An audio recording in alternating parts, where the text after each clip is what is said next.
I'll never forget the day that I found out about her, and I feel terrible about it now. But I was overwhelmed. I knew something wasn't right. I didn't feel good. I thought, oh my gosh, surely I'm not pregnant this quick, this soon. And you know when you got to know something, you got to know it right then. I had no right then. I grabbed up my 2 babies and diaper bag and all that stuff you take with you everywhere you go, and I went to the Walmart in the foothills of the Appalachian Mountains. And I bought an EPT pregnancy test, and I took it in the stall at Walmart. And I tinkled on it. And my 3-year-old boy looked at me, he said, "What, is it positive?"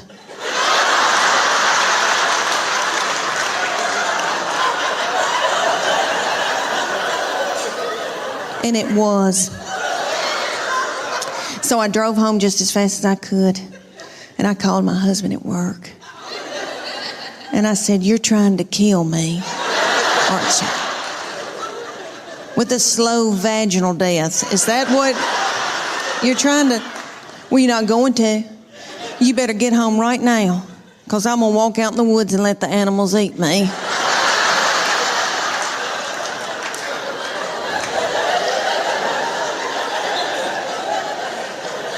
But let me explain to y'all why I was so torn up. I had a 13-month-old baby girl in diapers and a 3-year-old little boy in Superman panties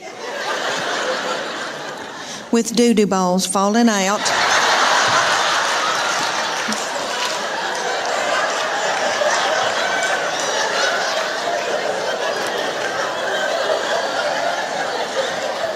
At the grocery store.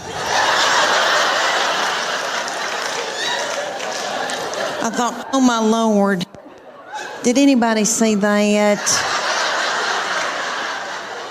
I don't have anything in my purse to pick it up with. Is some little child gonna think it's a milk dud?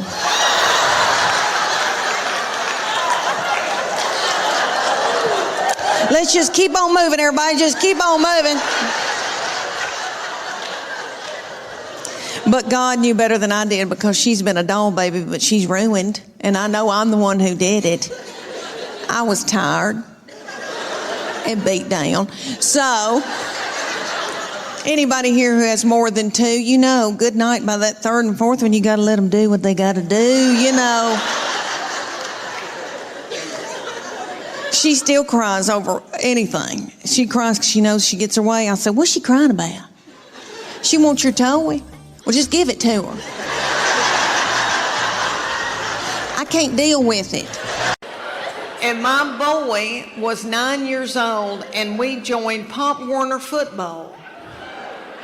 And y'all take football just as serious as we do in Tennessee. And that little Pop Warner team scared me to death. They meant it, and it was serious, and it was 130 degrees. And the man who was the coach, head coach, his boy was a quarterback, 9 years old, and he was talented. You could tell this child had it. And they worked that little thing like a mule. And I bet that boy is somewhere smoking dope somewhere.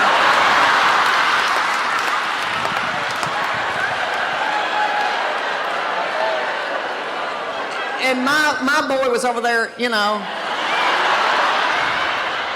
talking about the Alamo,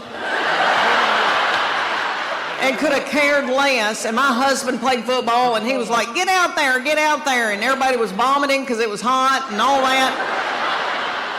And then the team mom drank wild turkey out of the back of her truck. Everywhere I go, I ask, do you think it's easier to raise girls or boys? And people say boys. And we love our girls. We love our girls.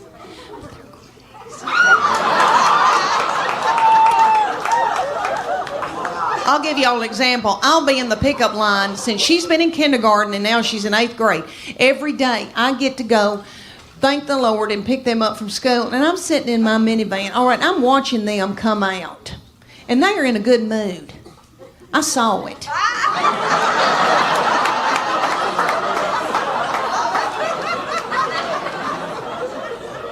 And they're goosing each other and see you tomorrow. Okay. Then they come over to my minivan. Get in. Shut the door.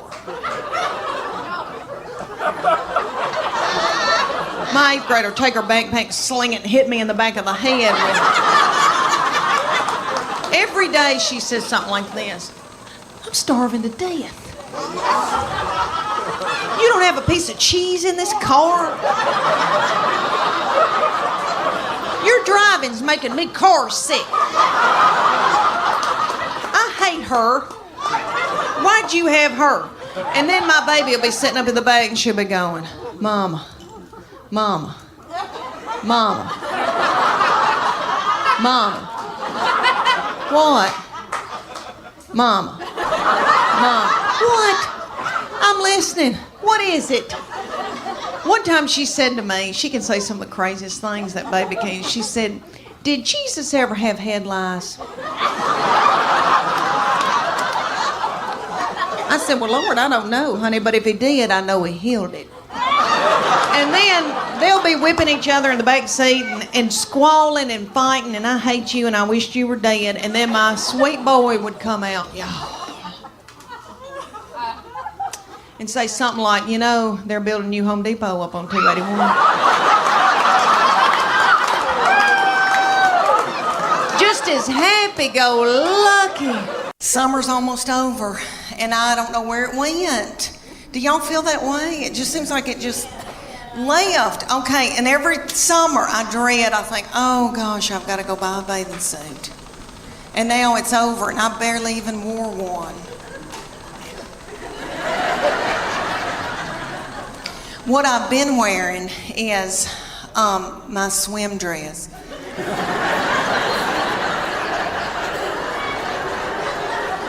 Because my life is over. I did a show for a bunch of women, and one of the women came up and she said, you know, you ought to go to Sears and get you a swim dress in the Land's End department. And I thought, should this hurt my feelings?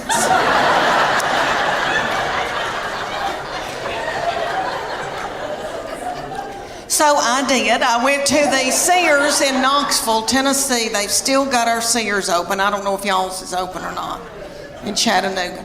Okay, ours, you go in, there's not a soul in there. The lights are on. Nobody's shopping. Nobody's working. I mean, I felt creeped out, and I thought, are they running dope out of Sears?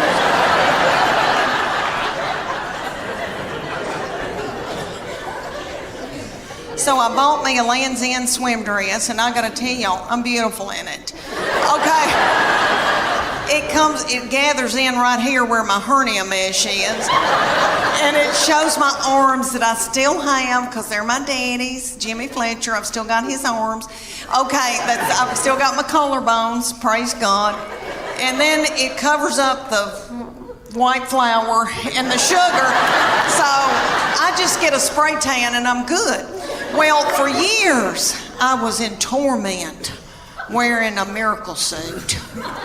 I don't know if any of y'all have bought a miracle suit before. I know they've got them at y'all's Belk.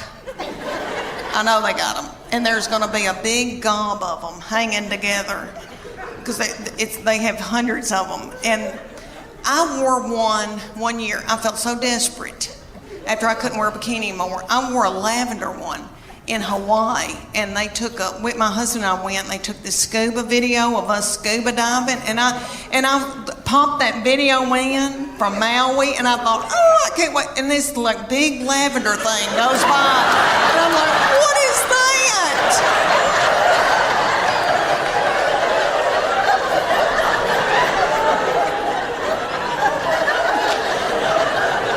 I destroyed that video. It's awful. But anyway, so I get this miracle suit. They're at y'all's Belk, and it's got a big sign that says lose 10 pounds in 10 minutes. Miracle suit. You do, because you sweat yourself to death trying to get it on. Because it's got a girdle in it. The girdle's right through here, because it's a one piece. So the girdle's right through here. It smooths you out real pretty through here, because it squeezes your fat out and every other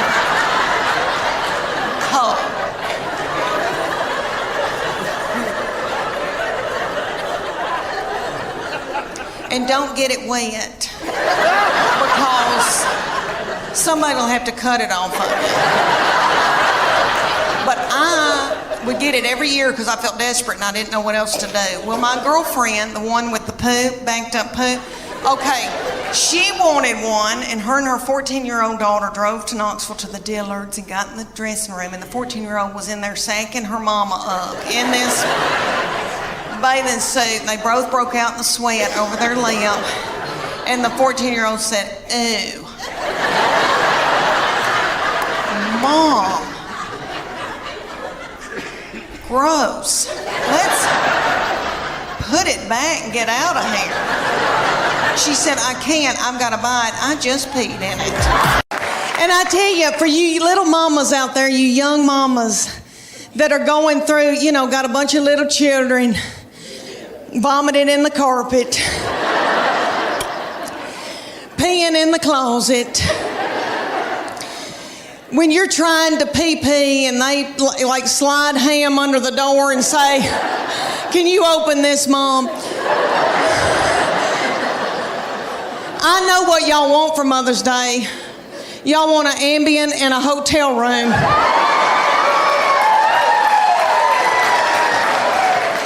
I hope y'all get it. I hope y'all get it. When you get to be my age, and I'm 51 years old, honey, you beg your little children to come home and be up your butthole. I beg them and try to hold money over their head. All right, but they're all home. I'm so thankful, so grateful. Okay, y'all, we got a big night ahead of us. Y'all are precious. I want to talk to y'all about, because I am 51 and going through hormonal changes.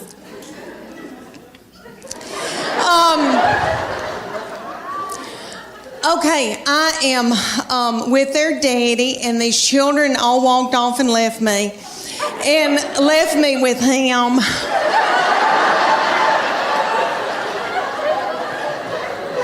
And he's so not fun. And he can't help it. He's that way because he has to make a living for all of us. And he's got a lot on us, and all the money's going out the window. And, because we got 2 in college, we just had 1 get married. But he and I are having to adjust being together for the first time in how many years, before we got married. And so he sends me emoji, kissy faces, and stuff like that. But I am low on progesterone and testosterone. He's low on testosterone, praise God. Well, all over the United States, they've got this thing called competition cheer. And it's kind of like, if you don't know what that is, it's kind of like Honey Boo Boo meets the Olympics, really. It's gymnast. They're gymnasts. And there's one in Knoxville called the Sharks.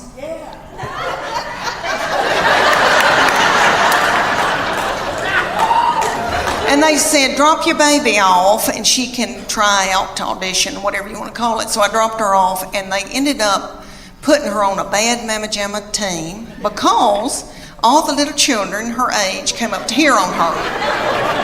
And somebody's got to throw them up in there. So they were thrilled with her, and they treated us like royalty. But anyway, they said, you're going to come in here twice a week, learn a 2-minute routine. It's going to cost you $150 a month. It's like, okay. They said, there's a uniform that you're going to order, and it comes to here. It's going to expose her stomach. She's going to have a tiny skirt on with a slit in it with a glitter panty underneath it. It's $300. I said, that's a whore outfit.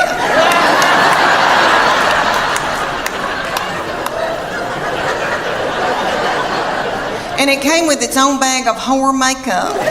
So that all the little children could look alike. And they said, y'all are going to travel to faraway lands and compete against other little whore children.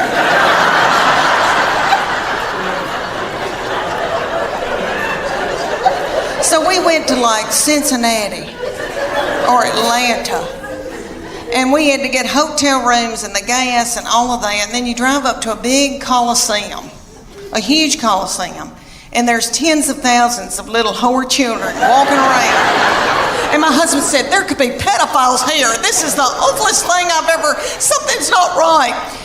Okay, so then they said, you're gonna pay $150 for your baby to be in this competition. You're gonna have to pay $30 to put a band on to get in and watch your baby in this competition. Somebody was selling corn dogs for $15. Okay. They start out with the babies, so it goes from 5 to 18 ages. So the babies come out in a tiny little skirt about the size of a napkin. And they come out to Beyonce's All the Single Ladies. And their little mamas are in their 20s. And they're not bitter yet. And they're in the front doing every move to keep their baby on track because they're babies and they need to be at home breastfeeding. So they move up throughout the day into my baby's age, and they're the reef sharks. They call out that name, honey, for 2.5 minutes. My baby throws little children up in the air, flinging little children, broken out in a sweat, working like a Trojan. Did you see my Spanx? Okay, all right. One of my girls said I look like Miley Cyrus in the Wrecking Ball in my Spanx. But anyway, so she throws his little children up. The little children she's throwing up in the air are the flyers. They call them the flyers. And they're freakishly tiny little children. I don't know where these people come from. Their mamas are freakishly tiny. I mean, I come from big people. I've got thick ankles. I can work in the fields. And the whole time she's throwing them in there, these little girls are going.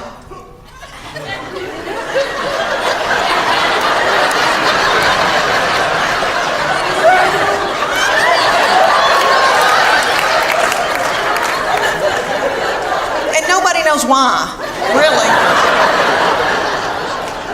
So at the end of the routine, after the 2.5 minutes, the finale, everybody hunkers down on the stage, puts their forehead on the stage, and my baby is the finale.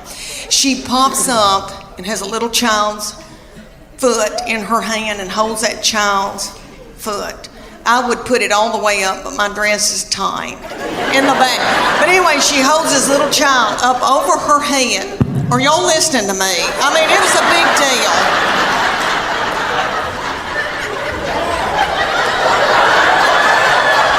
I mean, could you hold her up over your head or vice versa? I mean, you know, it's a big deal. So anyway, everybody went nuts. But she said, after it was over, she goes, I'm tired. I don't want to do this anymore. I'm going to go back to playing. She ended up playing volleyball the rest of her childhood. But she said, I'm keeping that whore outfit.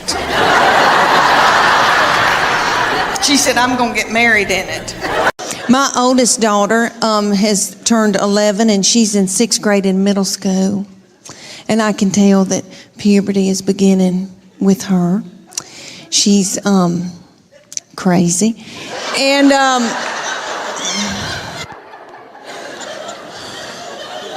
she's mean as a snake. And we're scared to death of her, but we just tiptoe around her. She cries a lot. She doesn't know why, and she tells us, I don't know why I'm crying. And we just try to get through it. But I'm telling you, she can run a household. She's a grown woman. She has been ever since she got here. So I said, you're going to have to come in here, baby. I said, your daddy's going to take care of y'all. I'm going to Nashville for like 3 days. She bust out crying.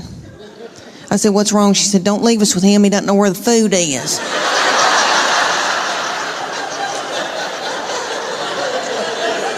I said, well, that's why you're in charge. And she is. God love her. But my girls are emotional, and I don't mean to talk about them because I love them, and I know they'll visit me in the nursing home. But they are lunatics. My husband says they're psycho, and they need therapy. And I'll give you all an example. I can be in the pickup line at school, and this happened when they were in first grade, and it happens every day when I pick them up at school now. I'm sitting in the pickup line, and I can see them come out, and they are in a good mood.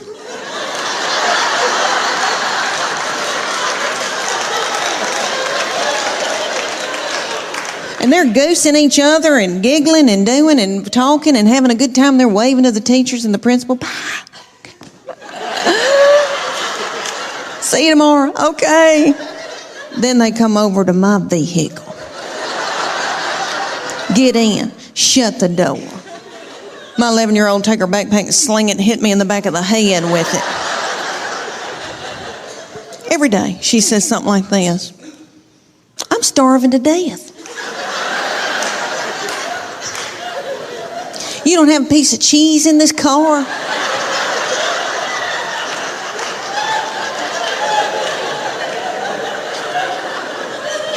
Your driving's making me car sick. I hate her. Why'd you have her? And then my baby will be sitting up there in a daze. She'll be going, Mama, Mama, Mama, Mama, Mama, Mama, Mama.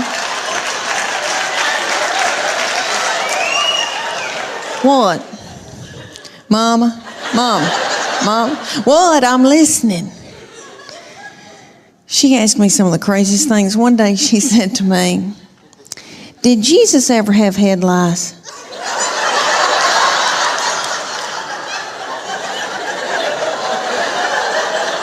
How do you answer something like that? I said, well, baby, if he did, I know he healed it. And then my girls be whipping each other in the back seat and telling each other how bad they hate each other and they wished each other were dead. And then my sweet boy will come out. He'll get in and he'll say, you know, they're building a new Home Depot up on 281.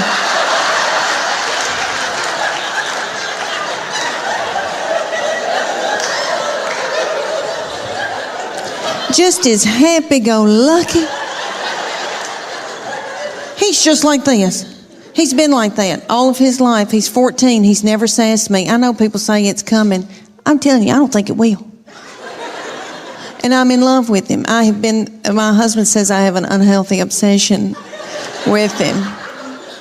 Whatever. And I'll tell you a little bit about myself. My husband and I met in college while he was stalking me. I think y'all know what I'm talking about, don't you? He was so tickled with me. He was on fire for me. That he bought me presents for no reason, no special occasion. You boys know what he was after, don't you? I think you young boys call it milkshake.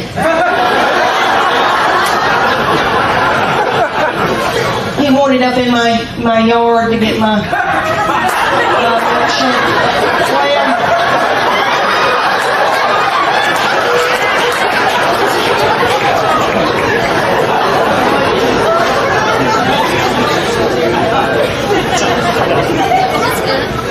He got it, okay.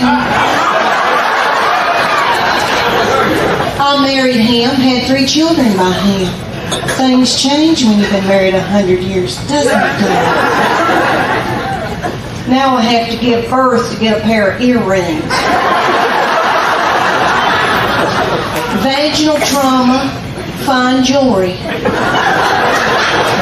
Okay, it's a deal.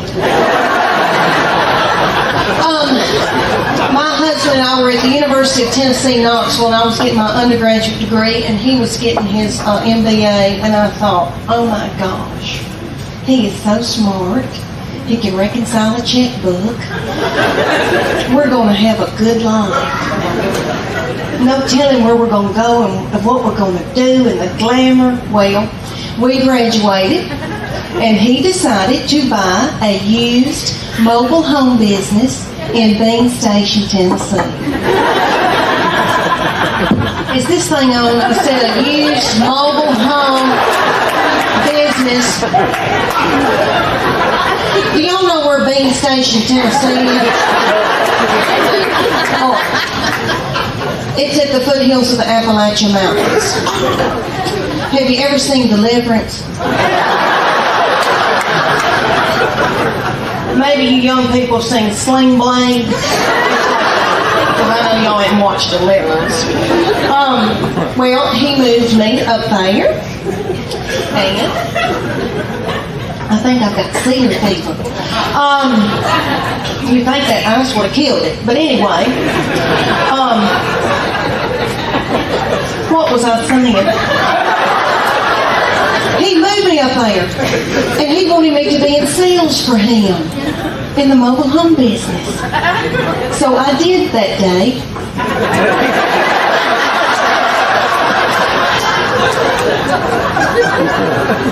Until I saw a family drive up in a Gremlin with the window down and a 9-year-old smoking a cigarette.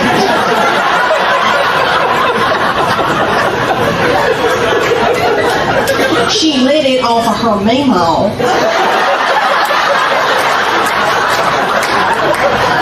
So I quit that day. And I went home and I got pregnant that night. So one of my good friends in Nashville said, I'm selling this jewelry. And you get out and you schlep this jewelry around in women's houses like Tupperware. So, and I didn't even care about jewelry. So I get out and start selling this jewelry. And instead of talking about jewelry, I talk about breastfeeding and hemorrhoids and how my husband doesn't wake up when the baby's crying and all that. I kind of developed an act. And women thought I was funny. And one night somebody peed on a couch, Charlie. And I thought then, I've got something. And I had always loved comedy. My husband and I had been on a trip. Wait. Okay, back this up. I thought when you said someone peed on a couch, I thought that was the beginning of a news story. But you're saying someone laughed so hard they just peed on a couch, and that's how you knew. That's how you knew. That's how I knew. Something. I'm not kidding. That was a God moment. When I clicked in my head, I thought, okay, I've got it. Because I'd been thinking all this time that I had not been doing anything. Always in my heart, I thought I'm going to be doing something. And I'd always loved comedy.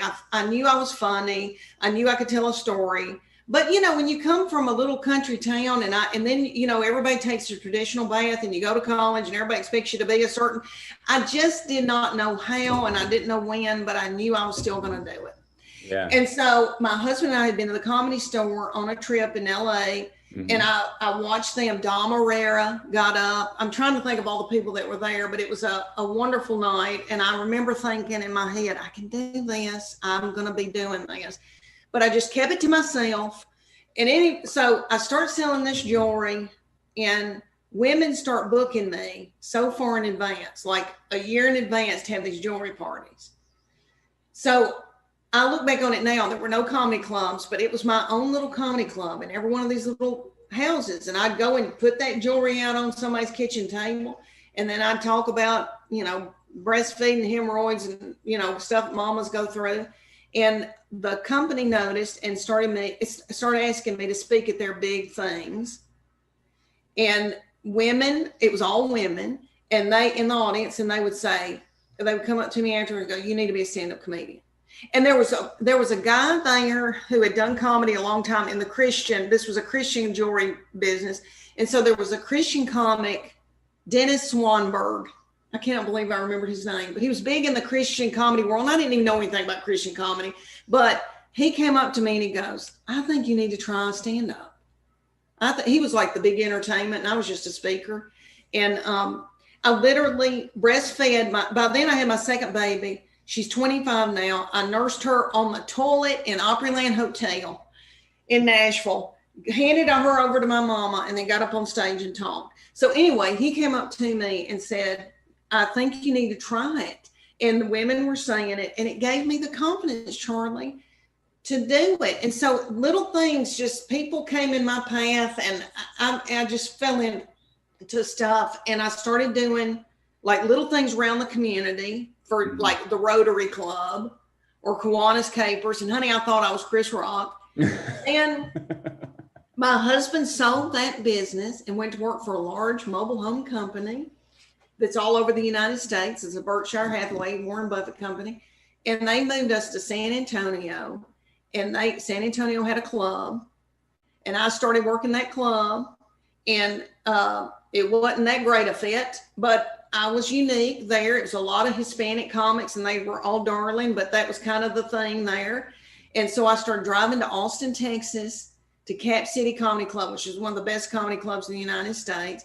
And Margie Cole was ran it for years with Rich Miller, Dennis Miller's brother from Saturday Night Live. And she believed in me and moved me from opener to headliner for the first time in their history. You know, I never featured. I mean, I may be featured 2 or 3 times, but she moved me from opener to headliner. And let me tell you, Charlie, I sucked. And I had explosive, this is terrible to say, but I had horrible diarrhea all week. I mean, like, I just thought I'm like, I'm gonna have to go to the hospital. I was so torn up and not ready, but she believed in me. And that's how I got started. And that from there, things kind of, you know. I praise God that Weight Watchers doesn't have a limit on how many times you can join. Because I've done Weight Watchers 9 times. And I've lost 7 pounds in all.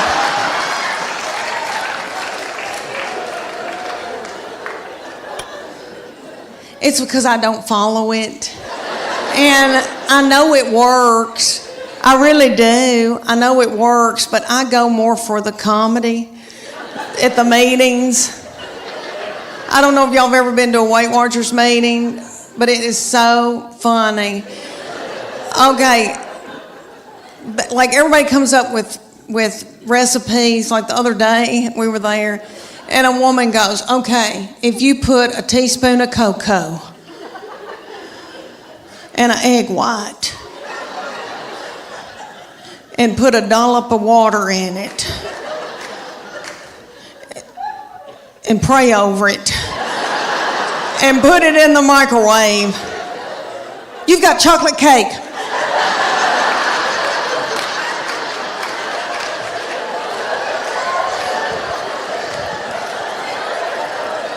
And we've all got our iPhone out and trying to film her.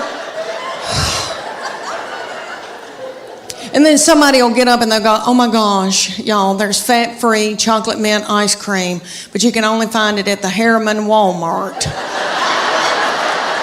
And people start throwing chairs and like running in a panic.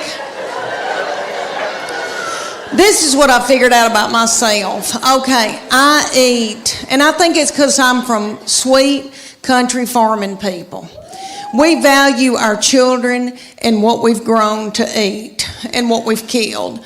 So my people use food for everything. If you're happy, if you're sad, if whatever. I mean, a celebration, woo, okay.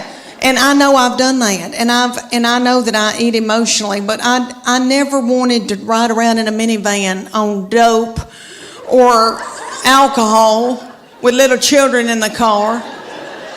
I didn't want to drink whiskey, so my kids would get to fighting, and my husband would say something hateful like, "What have you done all day?"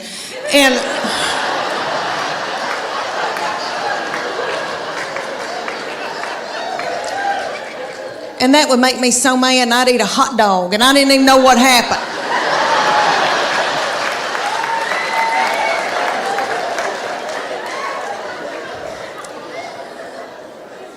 But Weight Watchers has a point system. So say you get like 23 points out of the day, and you got to go within those points, and they'll say, fruits and vegetables are free.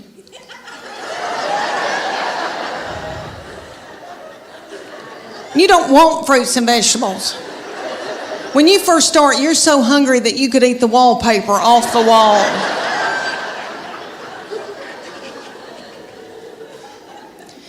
A chicken breast is 3 points. A Snicker bar is 12 points. That's what you want. I've been known to be in the closet turning a lamp on and off. eating a sleeve of Chips Ahoy cookies.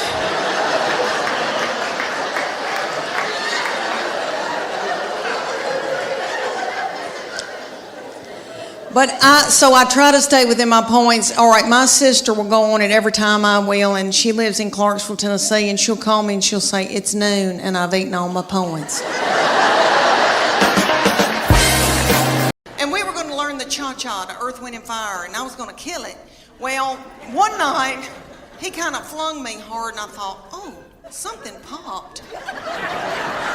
And something doesn't feel right. The next morning I woke up and there was this big bulging thing about right here. And I called my girlfriend in Greenville, Tennessee, and I said, I think I've got backed up poop. And she said,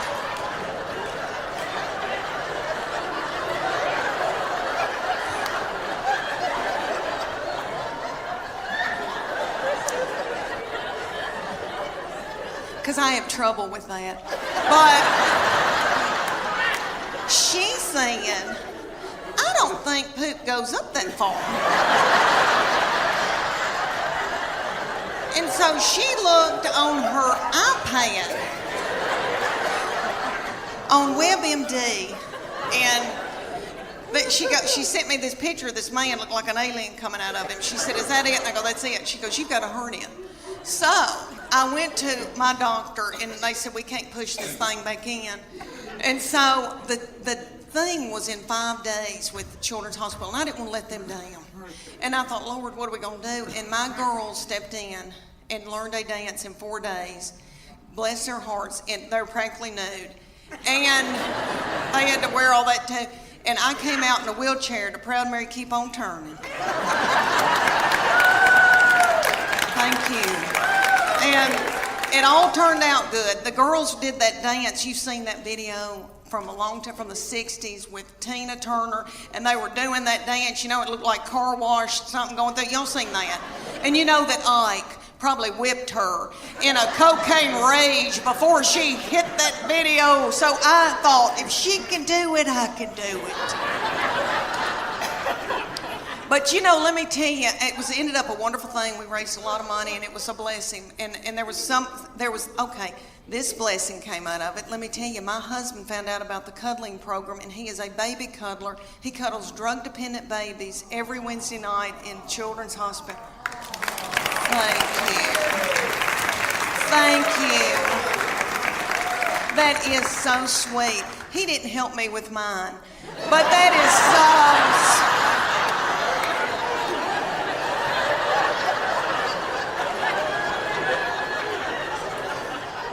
It's because he was out making a living. But anyway, what I learned out of that whole hernia thing was that God forbid that I got sick with something bad. Because I truly believe that my husband and my children would let me die. That's what I learned out of that. I laid up in the bed for 3 days and nobody checked on me. I remember hobbling over to the stairs and yelling down, are we going to eat anything?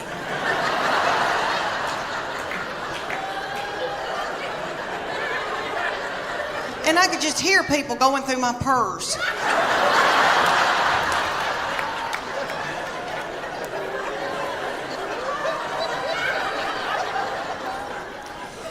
I'm hot flashing right now. Hot flashing right now. You are too, you angel. Do you have sweat going down your crack? You do? Yeah. My love language is words of affirmation. Have y'all ever heard of that book, 5 Love Languages?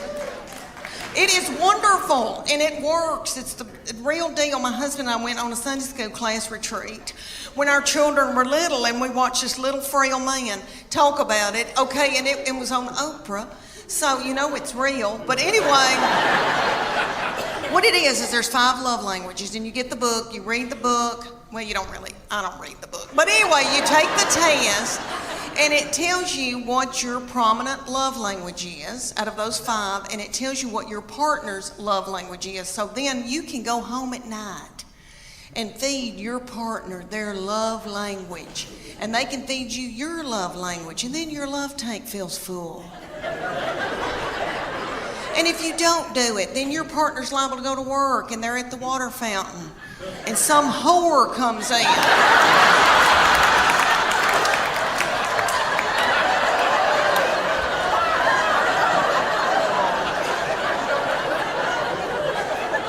And feeds their love language. And then they feel a tingle.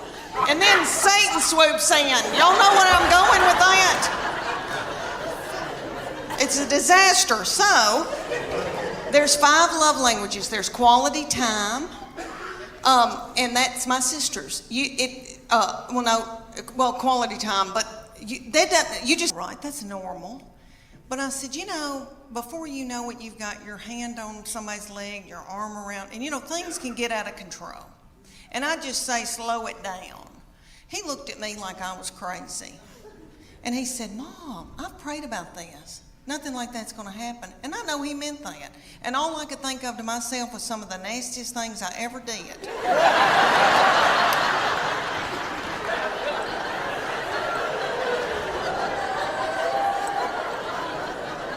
Was at the Adams United Methodist Youth Fellowship on a hayride. I don't know what it was about hay that set me on fire. I wish it did now, because I could get a new purse out of that. Okay, y'all, have you ever heard of lock-in?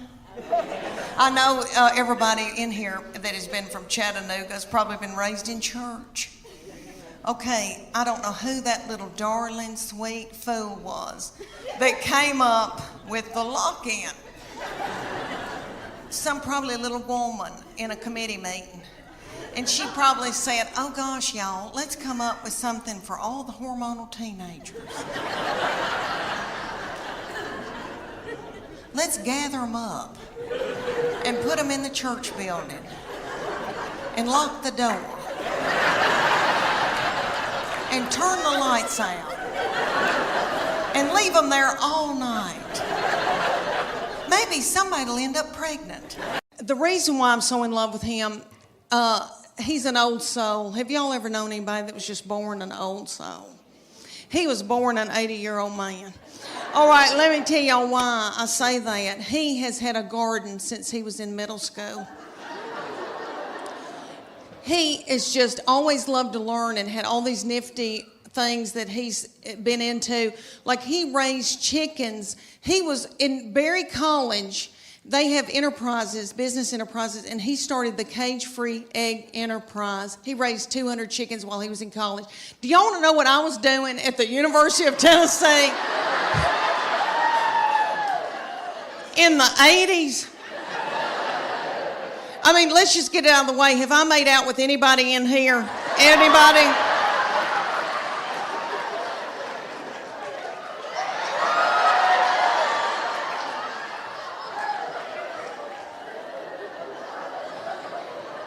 I was in terrible sin.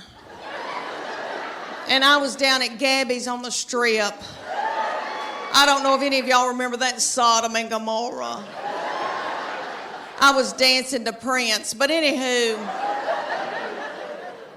So anyway, all right, so he had his own garden. He now cans his own food. He can can food. Are y'all listening to me? He loved gospel bluegrass in high school. Honey, that's his favorite music that he loved. So I brought him to Dr. Ralph Stanley. I don't know if y'all remember Dr. Ralph. He just passed away, 90-something years old, godfather of Mountain Soul. I brought my son to the Bijou to see him. They propped little Dr. Ralph up on stage. Looked like he had a permanent. Almost threw my panties at him because that's what you do at Tom Jones. Anywho, so we're sitting out in the audience while Dr. Ralph's up here singing, and I thought, how many teenage boys are listening to this? Gospel bluegrass. What are they listening to, real teenage? All right, Walk a Flock of Flame. Rihanna, Lady Gaga, all that nasty goings on. I thought, wouldn't it be funny if I had to yell at my boy, turn that gospel bluegrass down?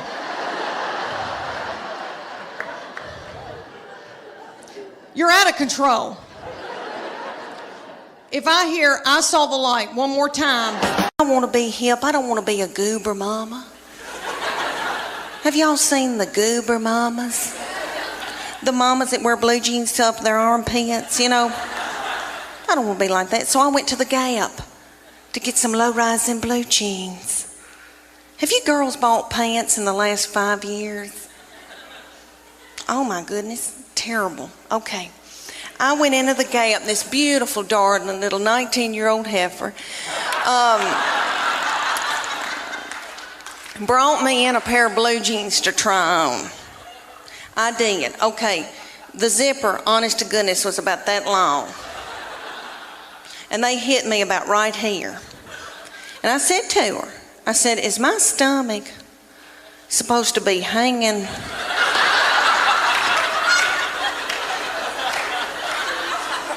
out over